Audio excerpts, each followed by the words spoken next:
All right. So first of all, Kevin and Lisa, talk to me about the symptoms that you had that made you start to think maybe I have coronavirus.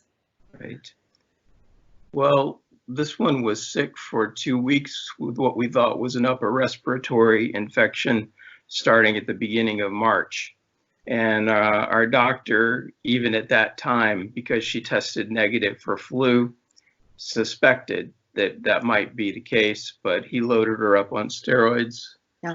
And she got seemingly better. Right after I finished nursing her back to health, so we thought, I went down. And when I went down, it was chills and body aches. Went to bed. 2 hours later, woke up with 101-degree temperature. And for the next week and a half, could not shake the temperature. And she went down about 2 days later. About 2 to 3 days after me. Yeah. And we thought it was just the flu. And you thought it was just the flu, but you tested negative. Yeah. She had tested negative, correct? Yeah. So then you went to Williamsburg to get tested, to the hospital there? Yeah, we went for the drive-in testing that they were operating for a while, and we went on the second day.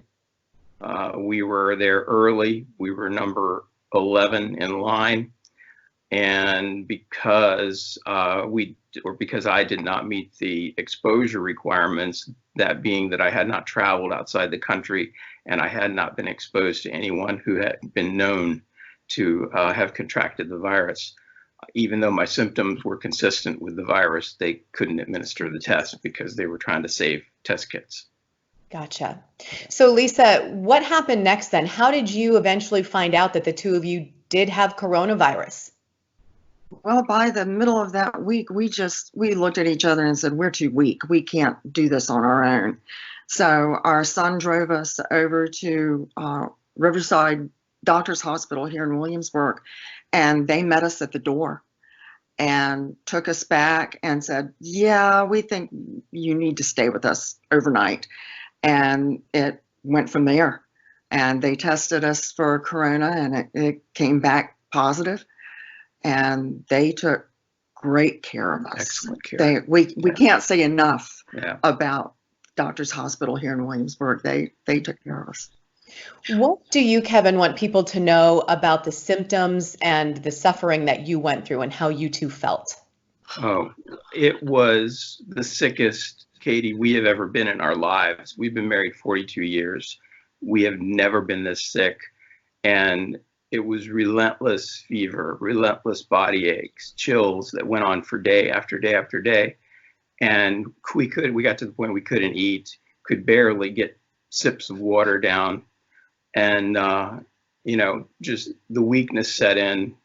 It went on for, like I said, about a week and a half before we finally relented and said, we can't do this anymore. I mean, we were truly scared. We got to that point where we were afraid if we didn't get attention, we weren't going to come out of this. And so what I want people to know is this stuff does not play. It is serious. And if you have an inkling that your symptoms are consistent with what you've heard, you need to get yourself checked. Go and do not go out. Stay home. Yeah. Mm-hmm. So how do you two think you got it? We have no clue. Not an idea. We went to the local grocery store, Target, the normal places people go, and that was it. We were doing business like we always do. We operate our own business from our home, and we're a member of, each of us is a member of a business network group, and we had been meeting with our folks that we meet with weekly, just like always. But, having checked back with folks, we have not found anybody in our network of friends or business associates that has been sick like we've been sick. That's incredible. Wow. Yeah, crazy.